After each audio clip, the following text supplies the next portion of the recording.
Hi guys, my name is Litzy and this is my social theory presentation. Alright, so I chose developmental theory. So developmental theory describes that the growth of children is determined through many factors, can be external or internal, and then two important factors are attachment and developmental stages, which are Erikson's 8 developmental stages. So there are three forms of attachment. The three most important ones. It's secure attachment, in which the child uses their caregivers as security to explore their physical and social worlds, and they can move away from their caregivers but monitor their locations. And then we have secure avoidant, and the child is indifferent towards their caregiver's location, may or may not cry if the caregiver is in the room, but they also practice a form of self-comfort. And insecure resistant, the child clings to their caregiver and appear upset even if the caregiver is near, and leads the child becoming distressed when the caregiver leaves and are not comforted even if the caregiver returns. And then these are the 8 developmental stages. Yeah. And then so the social worker issue I chose to incorporate developmental theory is child abuse. It is an important issue because it affects a vulnerable population, and kids can't really do a lot for themselves.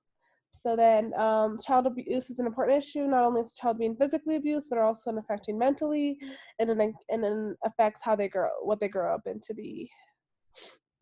So child abuse has been an issue that has been around since the beginning of time, but began to draw more attention in the case of 8-year-old Mary Ellen Wilson in the 1870s. So after this case in 1874, citizens in New York formed the New York Society of the Prevention of Cruelty to Children, which was really the first society formed to help child abuse.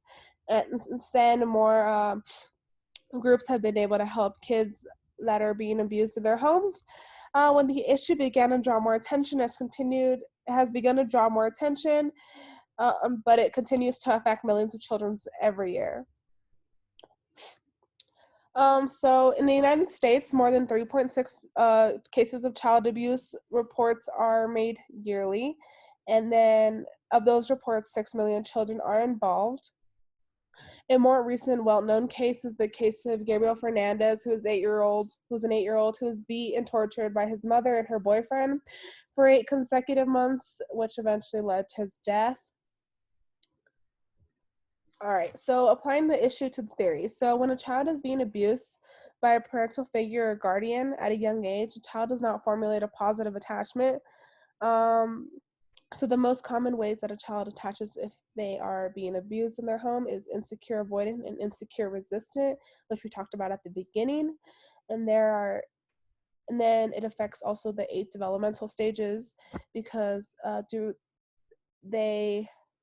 8 developmental stages help us get through life, but when a child is being abused, it might cause changes in the order in which these stages occur. The child may grow up faster than it needs to be, or may slow down their growth. Both occurrences create severe psychological issues among children that are being abused and neglected.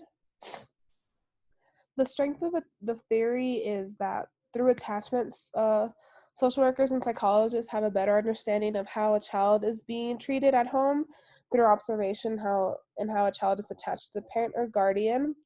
And the strength of developmental stages is that it helps understand the psychological effects that will occur in the future if it is found that a child is being abused. So these are just 2 ways that I found is a strength of developmental theory to relate to child abuse.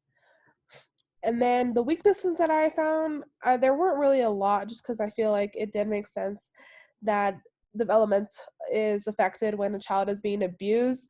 But I guess if I had to say something that is a weakness of this theory, is that there isn't a lot of research done for what'll occur later on in life for a child that is being abused.